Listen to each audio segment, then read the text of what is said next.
It is 5 minutes after 5 o'clock, and I'm happy to open the latest seminar of the PAGODE Digital Festival. For those who are here for the first time, this is the fourth appointment of the Digital Festival of PAGODE, and it is a program. It has been a program of short seminars to look at some specific aspects of the work that we did in PAGODE. PAGODE is the project supporting Europeana, where we have looked for Chinese cultural heritage that is in the European institutions. This work has benefited of the knowledge of the Asian Studies Department at the University of Ljubljana that informed the whole project about what does it mean Chinese cultural heritage. We had necessarily to segment this enormous range of heritage, and we focused on some aspect of this heritage. The final conference will run on 23rd and 24th of September online. A book is under publishing at the moment to tell the stories that we have gathered in the project. A digital exhibition is under preparation and will be launched by the time of the final conference. These seminars, the seminars of the Digital Festival, as I said before, are an investigation of a specific aspect. In this case, we are proud to say that the investigation is not done by the PAGODE project alone, but we did it together with the Europeana Fashion Association. The Europeana Fashion Association has looked at our work from the point of view of the fashion heritage, and it is going to tell us today which are the influences that the Chinese heritage had to the development of the Western fashion. As you know, these seminars are very compact, short, so I will not take much more time out of it for these introductory words, and I leave immediately the floor to Marta Franceschini from the Europeana Fashion Association. Thank you, Marta. The floor is yours. Thank you very much. I'm just going to share the screen. Just let me know if you see it so that I have a little presentation for you. Great. So, hello everyone. I'm very, very glad to take part in the PAGODE Digital Festival and chat about the Little But Meaningful project that we developed together some months ago. I thank the organizers, Sophie, Valentina, Antonella, everyone really who kind of gave us the opportunity to work together and to explore a part of our vast repository that we didn't really engage with before this project. So I'm here today as representative of the European Fashion Heritage Association, for which I serve as communication coordinator and editor. And I'll just give you, for those of you who don't know the association, a little bit of background. So the association is an international hub in which fashion glams, so galleries, libraries, archives and museums and brands share their digital heritage assets and their experiences and best practices in the field of digitization, access and valorization of fashion heritage resources.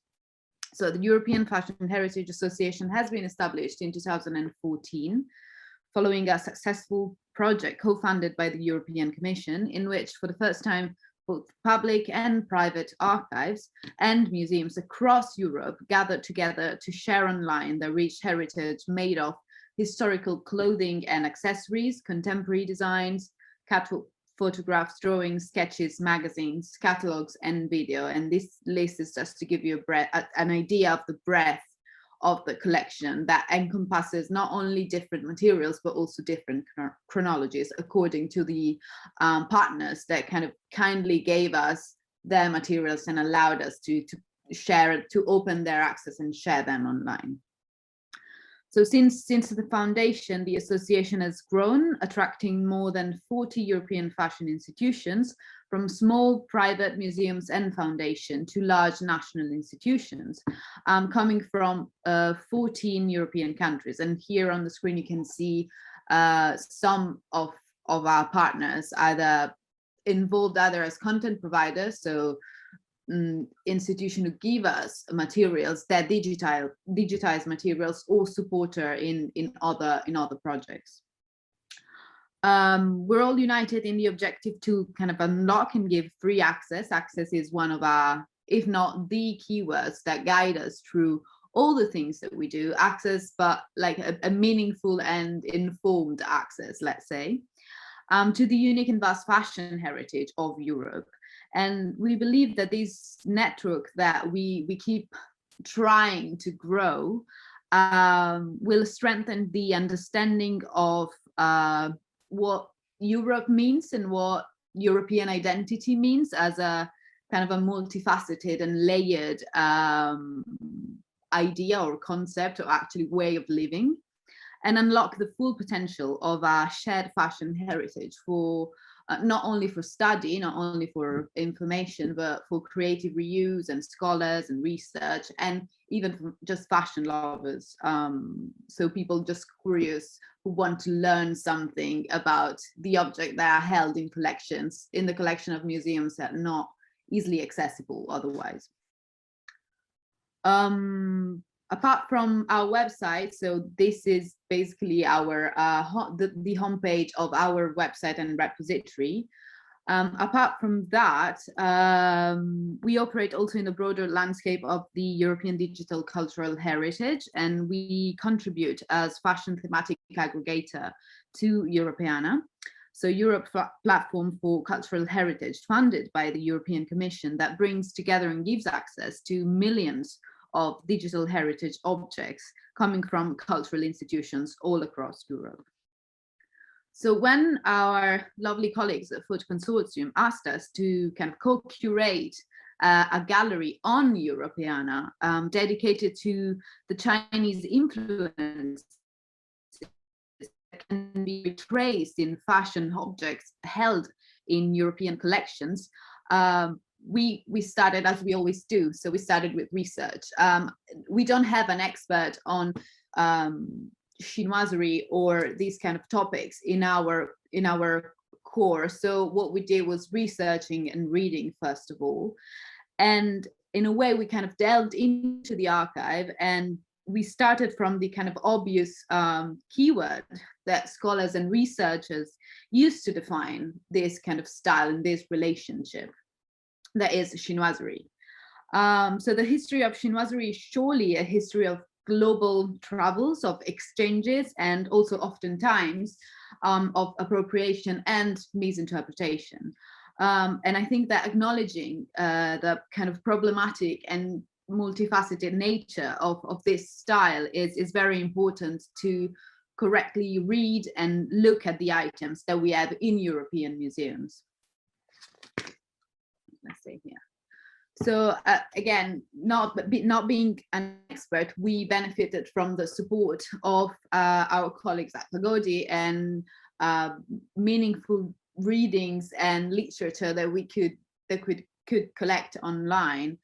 And just to give a bit of a definition of what Shinwasuri is, so it's a style that kind of began in the late 16th century, but more in the 17th to 18th century, really, in Europe, when merchants started importing goods like silk, porcelain, and legwork in the continent. So the quality, beauty, and the difference maybe with what was produced in Europe amazed the European audience, and the motifs of these objects were translated and often recreated on things that were produced in Europe, and fashion objects were part of this like group of items. So Western merchants started sending models of vases, furniture, and textiles from Asia to Europe for copying, and the European market kind of adapted these motifs to their production. At some point, the reverse happened as well. So Chinese manufacturers started producing objects only intended for the European market, answering to the request of kind of a new demanding audience. And in this way, European patents and Chinese patents were kind of muddled and incorporated in one another. And this is really the meaning of Shinwasuri. So focusing a little bit on the reproduction made in Europe, which is what we mostly find in terms of fashion objects in the European collections. The reproduction made in Europe were not kind of literal, and most times the symbolism linked to the originals was either misinterpreted or kind of overlooked by Europeans. And for instance, animals and flowers had a precise meaning in Chinese production that then kind of lost its strength in the European reproduction. So the lotus flower stands for summer, and the chrysanthemum instead stands for autumn, or peaches are a symbol of longevity, while pomegranates of fecundity. And we're really thankful of these kind of information that we gathered through the blog post that was developed together with this gallery, written by Julian Menabretz from Photoconsortium, that kind of helped us to identify some of the motifs that we could see in the fashion objects in our repository, and can decide to place them in the gallery as a response to the explanation that Julian gave of Shinwasuri and the interest of this style. So as I said, Europeans used to incorporate these patterns from their own aesthetic traditions into Chinese motifs, originating a mixture of styles that can now be found in objects in collection all over Europe. And actually, I have to say that we did this now, but 2 years ago, we worked with the Parsons Paris University, and with them we tried to retrace foreign objects. Let's say they call this project the foreign objects in the European collection. So it's quite nice that this way of working is growing and is allowing us to understand what we have in the collection and what is the meaning of these objects. So in terms of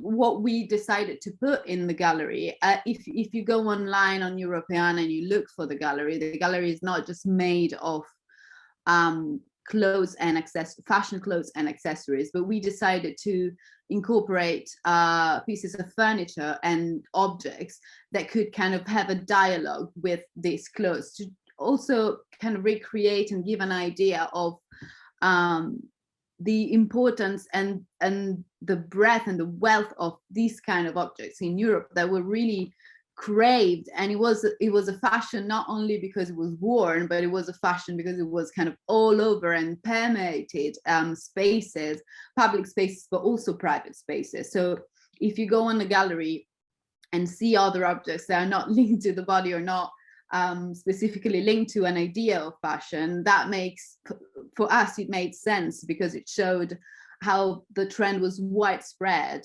across different cultural production and artistic productions. But for today, I just wanted to focus on 4 or 5 objects that are more traditionally linked to the definition of fashion, and that can show what happened to these Chinese motifs and how we can kind of broaden our definition of Shinwasuri, looking at the specific biography of these objects. First of all, I have to say that we decided not to call the gallery Shinwasuri, which was kind of the direct and clear, let's say, word that we could have chosen. But instead, we decided to use a sentence, which is actually what we decided to use for today's talk as well. in order to question the origins and development of these aesthetic style. So the influence is Chinese, but can we actually say that this is Western fashion, or do we have to question the definition of Western fashion? So that was the idea behind the little sentence that we use instead of calling the gallery and the talk Shinwasuri. This is one of the first objects that we picked. It's a Mrs. Garrick's dress. It's a sack back gown with petticoat, and it was made in London between 1670s and 1675. So it's really one of the moment of the Shinwasuri craze in England, at least. The link with Chinese heritage here is not the dress, because as you can see, and maybe you are a bit familiar with Western style of dress, and this is certainly a sack dress from the end of the 18th century. The textile is Chinese, so it's a Chinese silk printed in China. It was imported and brought to London and then fashioned by a dressmaker in London, and then it ended up in the collection of the Victoria and Albert Museum. Actually, the Victoria and Albert Museum holds loads of examples of this kind of mix between cultures. So the fabric, the first raw material that comes from China, arrives through merchant routes or travels, or gets donated and then ends up in the hands of a wealthy woman who wants a dress with this beautiful pattern that she maybe doesn't recognize, but that's probably what she likes about it, and asks her dressmaker to create a beautiful dress. And this is another example. It's a little bit later. This is also Chinese silk, but it's from the 1780s to 1790s. As I said, these kind of examples don't hold any, don't take into consideration the way clothes were constructed in China. And this is quite interesting, because usually when weavers prepare textiles, they have something in mind. So textiles have an end. When they're produced, people know what they're making. So they're making textiles for furniture or for dresses, and what kind of cut the dress has influences the way the print goes. But actually here, I think that what interested the people who wanted these dresses was really the beauty and the delicacy of the prints. So again, thinking about the symbolism that gets lost in the translation into a Western style of dress, it's an interesting way of reading these kind of objects. The dates of the two dresses that I've just shown resonates with the beginning of the Shinwasuri trend, but the trend actually never really stopped. It really evolved and continued and resisted throughout the 20th and the 21st centuries. For example, this is a detail of a blue silk day dress made in 1905, and the beginning of the 20th century in Europe was kind of taken over by an Orientalist interest that was kind of fueled by creators such as Paul Poiret in France, and then revamped Shinwasuri styles from 1 or 2 centuries before. So these objects, we were very interested by this, because we don't have a full image of what the dress looks like, but we were very interested by the description of it on the website of the institution. So it's a pale gray blue silk embroidered dress with geometric Chinese style jigsaw puzzle like lines in colored silk, with borders of pale yellow edged with black, and worked with delicate flowers, unspecified what kind of flowers they are, but of Chinese style, and the use of the sentence of the expression Chinese style really interested us, because from an informed point of view, you could look at this and think it's Chinese, but actually, again, it's another dress that was made at the beginning of the century in England, and kind of recreated an idea of China, or even just Asia, because it wasn't, with Shinwasuri, it was difficult to pin down the exact origin of the inspiration, because it became an inspiration.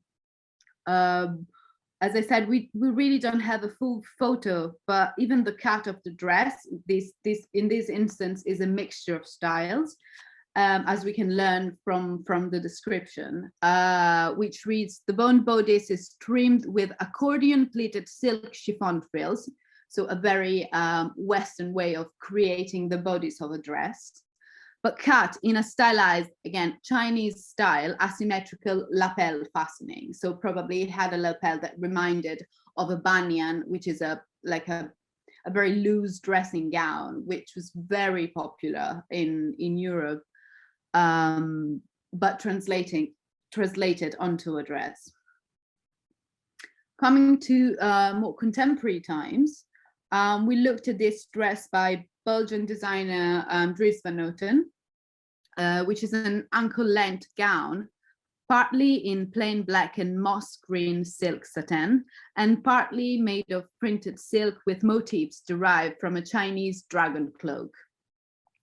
As I said, Van Otten is a Belgian designer, incorporating motifs into designs for his own label, which is very well known for bold and beautiful patterns, often mixed together, but though a little bit problematic at times. And this actually can be said for many contemporary designers, whose fascination for the Orient, often not clearly defined or specified, is now being reevaluated and kind of put under scrutiny in conversation linked to traditional knowledge and cultural appropriation as well.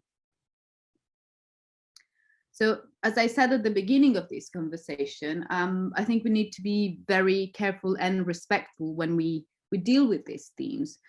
And this is actually not a pledge to kind of hide these stories, but completely the opposite. We don't need to hide objects. We don't need to forget that they are in collection, and we have a number of incredible materials in our collection all over Europe. But what we need to do probably is just go back into the archive, restudy them, rediscover them, and put them in the right context and tell their story in a complete and meaningful way. Actually, museums are doing a lot of research to decolonize their collections and rediscover the real biographies of these objects, and also rethink description and terminology, because what I said about that dress, that blue 1905 dress with Chinese style decorations, probably it's something that museums need to rethink how they describe these styles, and what using that little expression might mean to the people who actually originated an aesthetic or a trend.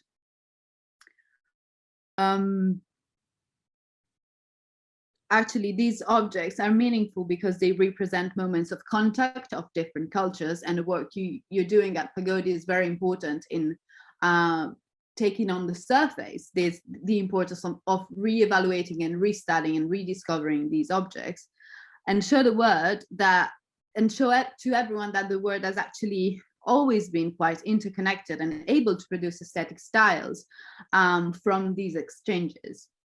For instance, what you see on the screen is actually a project that one of our partners developed recently. It's an exhibition open at the Museo del Tessuto di Prato, dedicated to Turandot.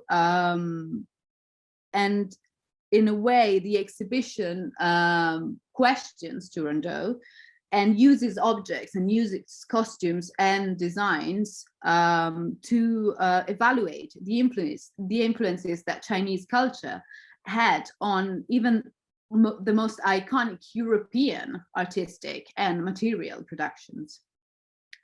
I think that our role as cultural institutions, either digital or physical, or maybe all together, that would be the ideal, is to tell the story in the rightest way possible and try to make everything right for the future generation, rediscovering these objects and allowing people to reflect on what inspiration means and what exploitation means and what it meant throughout the history of culture and of global culture in a way, and actually putting these objects in the right context and putting them together and rereading with a contemporary lens is a way of allowing the audience to understand their meaning and understand why they're seeing them in European museums and exhibition. But also, and this is the way I love the ending of Julian's blog post, because it's not only about museum, it's not only about something that's very distant, it's also about what you might find in the cupboard or your own house. And maybe you don't really know what that style means, but then you can kind of connect and think that that object, that little object that you have in your cupboard and belong to, I don't know, your grandmother, might have a connection with this like big, huge themes that we are exploring in the cultural sector. So it's really nice to be able to work in the digital and work with curation and work with a mean that it's very fast, as these galleries are, to understand what we can do to reevaluate and rethink about the global meaning of European identity and the influences that were vital to kind of define what Europeanness or Europe is today.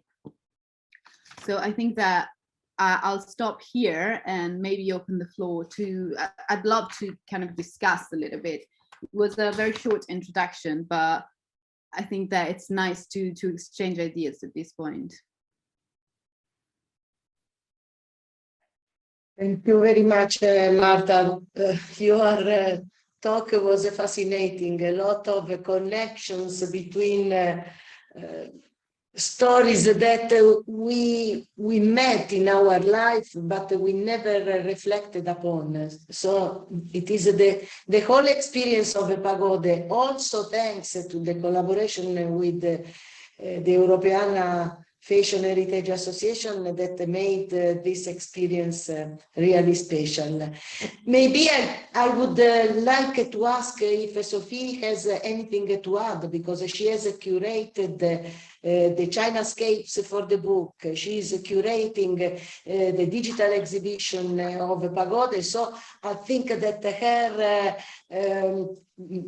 small words about this influences of Chinese heritage on Western fashion could be interesting. So, Sophie, have you anything to add?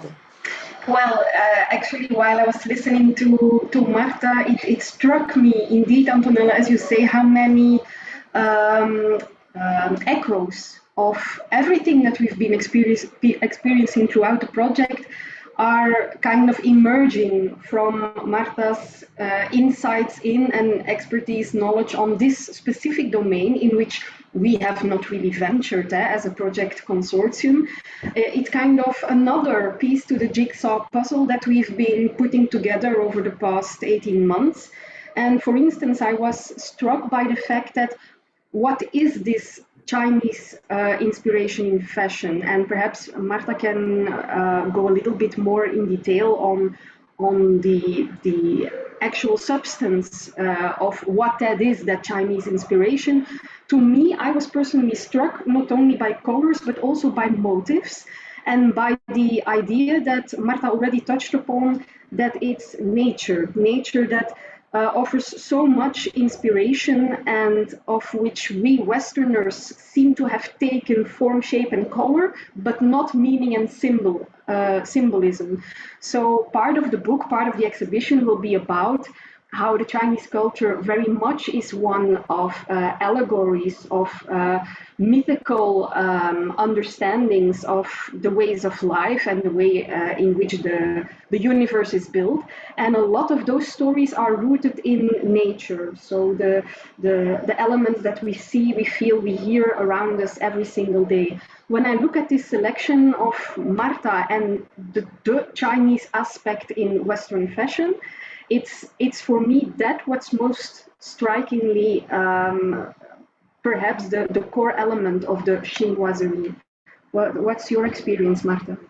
I think absolutely, and actually most times, especially with knowledgeable customers, and I'm talking about the 18th century, 17th to 18th century, they used to wear what they knew. And for example, I think that in a collection of the V&A, we have some waistcoats that men decided to have made in England, but with a Chinese silk that represented their endeavors, their work in China. So they were wearing their role and they were showing through an exotic, and I'm like using inverted commas here, exotic motifs that couldn't be found in Spitalfields or in weavers in the weaving industry in Europe, to signal that they were doing business with China. So it's quite interesting as well to see what these motifs, I mean, they lost the symbolism that they had there, and they were kind of okay because they were recognizable because they were flowers, but they lost the meaning that they had in China. Exactly. Another meaning here. It's not, I didn't want to say that they completely lost the symbolism, because the symbolism was there. It was something that the people around them couldn't recognize. They could understand what it was, but they couldn't really recognize it as all the other things they could look and see around. And I think that part of the fascination is about this idea of elitism and individualism as well. So these motifs weren't familiar, so they were kind of sought after by people who wanted to stand out from the crowd. And this is true for men, for women, but also for men. I mean, we couldn't find any good examples of banyans, but banyans were something that were made with with Chinese silk and made in a Chinese-like style in Europe for men to post people in their houses, in the like a private, semi-private space of their house. So it's very fascinating the way these things happen. Yeah, but it's what you say about losing symbolism, symbolic value, but also I think even there is some symbolic value left in how we Westerners look at nature and natural motifs. There's the naivete of the flower. There's the sweetness, the idea of fertility, maybe, of the circle of life when we have animal motifs. But I think it's the spiritual dimension mostly that has gone into the materiality of what fashion represents here. So this is something that struck me while working on the stories for the exhibition, is that spiritual dimension, even in being an artist, even in being a craftsman, in everything that you do when you are as a human being, there's that spiritual expression of an understanding of the universe through nature that kind of permeates all activities, all social behaviors. And that is something, I don't know if I can be so harsh to say that this spiritual dimension is totally lacking in what we made then as fashion items of that inspiration, but it's far from it, right? I absolutely agree. And that's why, I mean, again, the gallery maybe lacks some very well-known examples of contemporary designers who used China as an inspiration, because we didn't really want to give them a space at this point. They've already had enough. But yeah, it's with the word inspiration, people, even in recent times, just took whatever they wanted and turned it into something else. And this is not really the story we like to hear anymore, because we want to learn what that spiritual value is. And even if it's translated, I mean, it's great that the travel routes take materials around and create these like interconnected stories. But I think that the lack of respect with which these things have been done in the past, and in fashion, we've been really crazy. It's something that has to be reevaluated now. And it's good to see that not only museums, but also fashion houses now are more conscious about how they address these kind of inspirations, or collaboration more than inspiration. Isn't it also interesting how the whole notion made in China took on a completely new dimension in what you did for this gallery, rather than what we understand as made in China today? I mean, this is also something that initially made me chuckle. It's not something to chuckle about, actually, but that historical perspective and the awareness of what that meant once made in China. The same goes for porcelain, the same goes for exactly the lacquered sort of furniture that became very fashionable and collectible here. I mean, made in China once was quite the accolade, rather than a cursory word. Yeah, absolutely. That's the labeling it's very interesting. And also the fact that Europe was copying what was made in China or in India makes you really think about what you label as European, as made in Italy or as made in England, is, and where it comes from. Because I mean, and this is very difficult to show in a kind of a digital exhibition, but the making processes and techniques that arrived in China, and the kind of immaterial knowledge really of weaving and mixing materials, it's something that it's incredibly interesting and could really like overturn our understanding of what tradition mean, or what traditions are, productive traditions are. So that's really interesting too, in terms of going back to the materiality of objects and allow the materiality of objects to tell stories about identity or shared. And not only that, but the ceremony of the production process. This is something that I happened to stumble upon coincidentally yesterday on the European exhibition. I found a few books in the Museum für angewandte Kunst in Austria, in Vienna. A few books that consist of gouache, I think, of gouache paintings, in which all the stadiums, and believe me, there are many, of producing fabric, textiles, are depicted. So, but they really start from before the source material or the source elements are grown. They start from how do you grow them, and what kind of infrastructure do you need, and how does it go then from a little seed until a big plant that you can harvest and then start processing.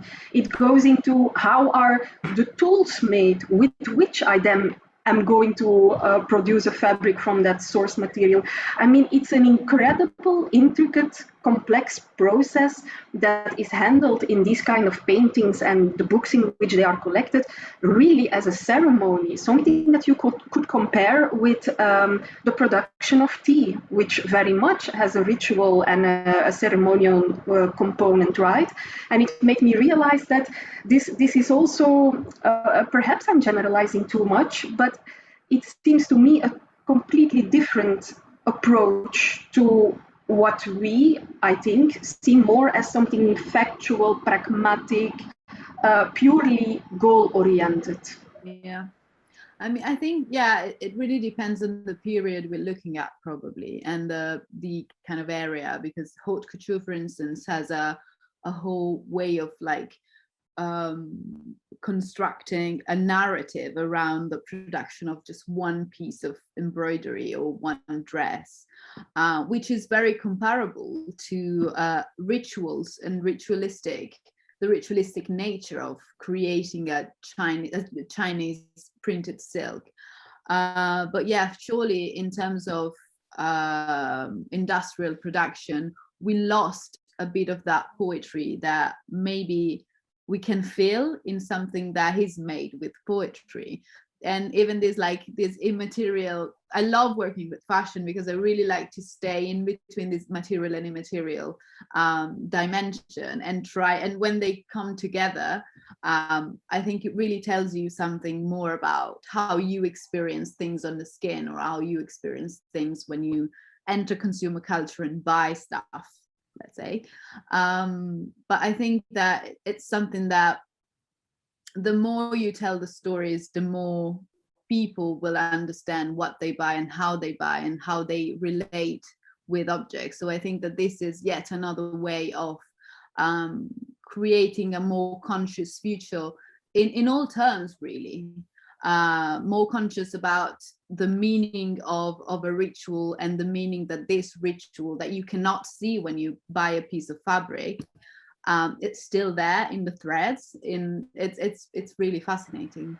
And it becomes part of you in a way, by the way you wear it and integrate it in your activities, and what part of your life is it for. Then it takes on new meaning, but it transfers its original meaning as well. And I think we tend to forget that, perhaps especially with things that are today labeled made in China. Absolutely, absolutely. I'm tempted to say that in this process of flows of objects, ideas, technology, we have been able as a Western in the recent time to export to China the materiality of the production.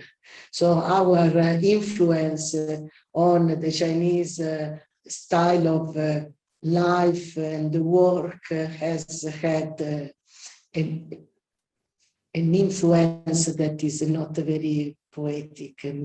But this is another kind of reflection. If I may, I would leave the floor shortly to our colleagues in Ljubljana, because all this discussion about the influences of China culture on Western culture, we talked today about the fashion, but there could be many other cases to be studied, is an area that maybe has also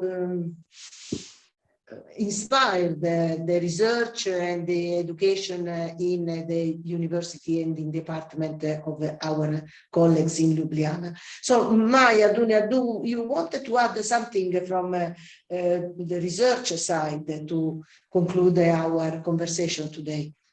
Well, to be honest, none of us here is really dealing with Shinwasuri or, with Western receptions, or not more appropriation or inspiration. It's I think Marta did a very good job at showing how difficult it is to keep the balance or to walk this line. So none of us really deals with these things. And one thing that really, I was found quite eye-catching is that none of the examples Marta showed, I would find them recognizable as Chinese, So it really, you see this, well, not maybe disconnect, but obviously these were also objects from times when you didn't have something from China at the click of the mouse and so on. So I think it's really important, the discussions that are being opened now, not only in academia, but in society at large. What does it mean to, let's say, use or to take practices and, aesthetical elements or from a different place, a different culture, and use them in your own new way. On the other hand, I think it's, as Marta also pointed out, it's really good to see through these examples that the world was interconnected, and we sometimes believe that these connections, these flows of ideas, these mutual influences are something that's perhaps particular for the past 100 or 150 years, or some perhaps younger generations think this is only since the age of internet.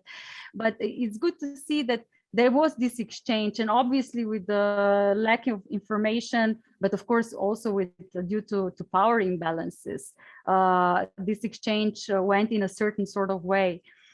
So basically, I'm not going to give any final word, any final judgment on these processes of exchange, appropriation. But I think it's really nice to see that also people who are not dealing with China are now entering into this discussion. And as Marta said, people who are, especially fashion, I think in this sense, it's really it has done a lot of wrong, you know. Just it's a very superficial overtaking of certain elements, sometimes for the aesthetic value, which okay, but sometimes purely for the novelty itself, just to change. I'm sorry, I might sound a little bit judgmental about this fashion creation process, but you know, it comes and goes, and it is really a lot about the novelty. So I think it's I was not aware of the fact, because I don't follow this topic that closely, but it's really good to hear that also the fashion brands are putting consideration in these issues now. And of course, through these methods, they can reach much wider audience and public, and can also educate or raise more awareness sometimes than we as scholars do, you know. And also give back. I mean, sometimes it's really giving back what you take, and acknowledging that, not only acknowledging that the inspiration comes from somewhere specific, but also give back in terms of money, especially if you work with something that belongs to a community or is specific to a group, and it's part of their heritage. It's good to see that projects are done in order to not only acknowledge but also give back to communities. So yes, fashion has done loads of wrong, but I think that now is the moment in which cultural institutions and fashion institutions should really come together and reevaluate what they did and try to move forward in a better way.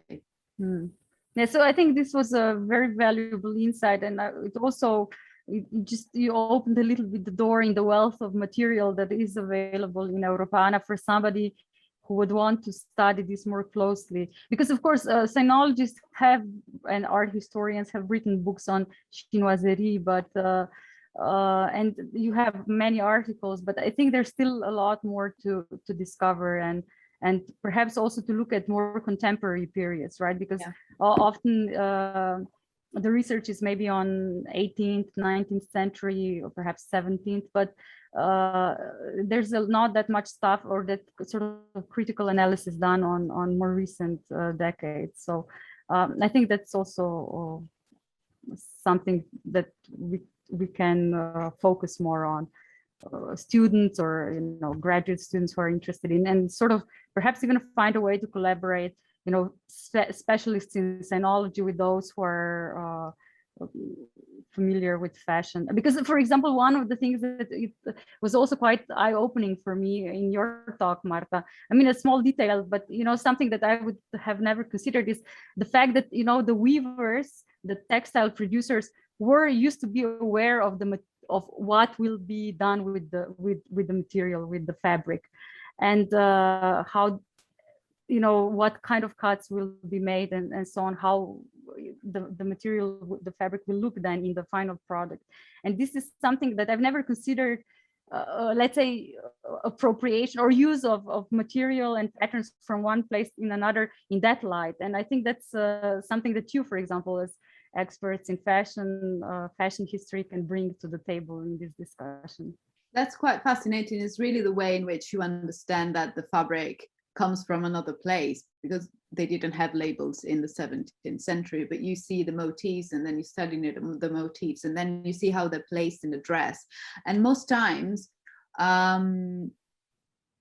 textiles from China were intended to be for furnishing, and then they were used for banyans, for instance, because maybe, and I'm not an expert, but maybe the weight of textiles intended for a specific dress was different from the one that was traditionally applied to textiles in Europe. So it's really fascinating to work and really interesting to work in those like interstices between the cultural differences in terms of constructing a dress and thinking about a dress and thinking about the material for a dress, and then mixing everything up. So yeah. Yeah, I found your talk very eye-opening, even if it was short and sort of introductory, but it did open new perspectives to look at this, you know, as you said, these crossovers or these interstices from clothes perspective or fashion in particular. Thank you. This was in fact the scope of the festival, to have a small insight view on specific subjects and to leave to raise the curiosity of our audience on Chinese cultural heritage. So I think that we reached our goal. And just to conclude, I would like to conclude with the words that are at the end of our book, of the Pagode book, that is connections, to know, but also to know each other, because through this experience, we go deeper in our knowledge, we discover, we study, we research, but also we get in contact with other cultures and other people, enriching the exchanges, the economic and the business exchanges with a reciprocal knowledge of our culture. So this is what we wanted to do, and I think that today, thank you very much, Marta, because we reached our goal again. So thank you very much. Thank you to everybody. Unless there is other urgent questions, I would like to thank everybody who was here with us today, even if a limited number of people, but everybody very much interested in what was discussed. Thank you in particular to Dunia and Valentina for the organization of the session. And do not forget to join us on 23rd and 24th of September, again online. The link and the program is in the website of Pagode for the final conference. Thank you and bye-bye. Thank you very much. Thank you so much, Marta. Ciao, ciao.